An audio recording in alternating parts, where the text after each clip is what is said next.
So most of the U.S. is eagerly waiting for next week's full solar eclipse. Every time I try to say that, it comes out wrong.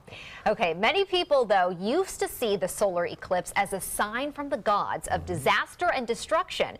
And some ancient cultures described it as a mythical creature eating the sun. Scientists say there's no factual evidence behind any of these superstitions. Next Monday's solar eclipse is the first to cross the U.S. in nearly a century. You can watch the full coverage here on ABC7 from 1 to 3 p.m. So yeah, I think Christopher Columbus may have known something about that and kind of said that it was going to happen, and then it kind of freaked everyone out. And they said, wow, this guy knows something, when a lot of people didn't know it, that was going on. Right. The next one to come by right over us, just a little bit north of Tampa, will be in 2045. It will be a full solar eclipse, 2045. If you can make it that long. Yeah, I don't know if I want to make it, but 2025 is another one, but that goes, I think, from Texas through across parts of the northern portion of the country.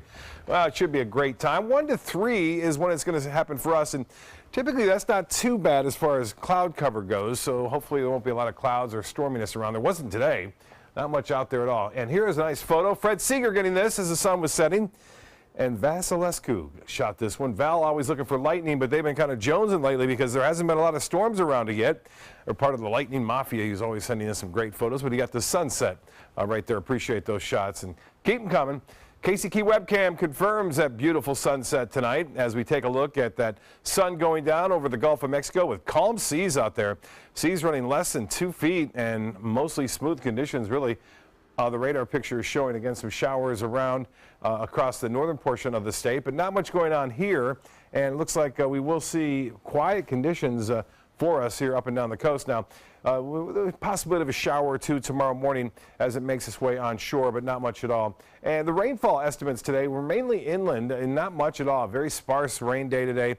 Typically, it's lit up with storms because of the collision of the east wind meeting the west wind. But we had this westerly flow which favors the land breeze convection, and that's usually not all that intense. 91, the water temperature, I mentioned that earlier. It's 82. It's 80 everywhere. 85 near the water. Cortez now at 85.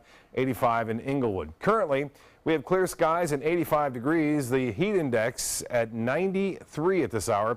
The pressure 30.02 inches. That's high, continues to rise. And the high today was 91, 1 degree above the average. The low this morning was 77, that too running high. And just 0.07 of an inch of rainfall at the Sarasota-Bradenton Airport. Our monthly total now below average for one of the wettest months. It's 2.54 inches below normal. Tuesday's hourly forecast, a first alert weather forecast calling for high temperatures in the low 90s right through the afternoon with the heat index up near 100 degrees. And the wind flow will be very light tomorrow. Not much wind at all. In fact, calm at times to start things off in the morning, anywhere from 5 to 10 on a westerly course, so west to east course. So we're going to see inland storms later in the day, and those will be few and far between, simply because there's just not enough moisture availability in the atmosphere to create a widespread rain event. Well, way out there in the central Atlantic, this system is expected to get better organized in time. We'll talk more about that in a little bit. But our second hurricane of the season, Gert, is making its way in a place we like to see in between the land masses of the Bermuda and the United States. It could get up to Category 2 status before long, but right now top winds are at 75. Here's that other area I mentioned.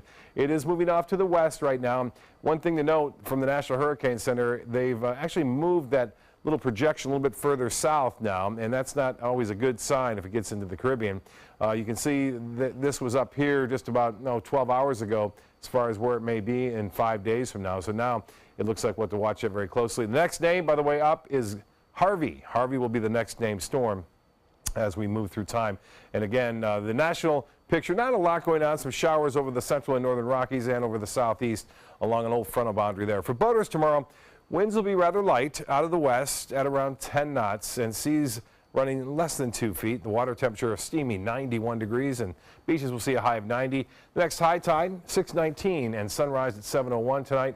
Warm and muggy 79. Maybe a coastal shower to start things off tomorrow, and then a few inland storms late in the day. The rain chance staying well below seasonal averages.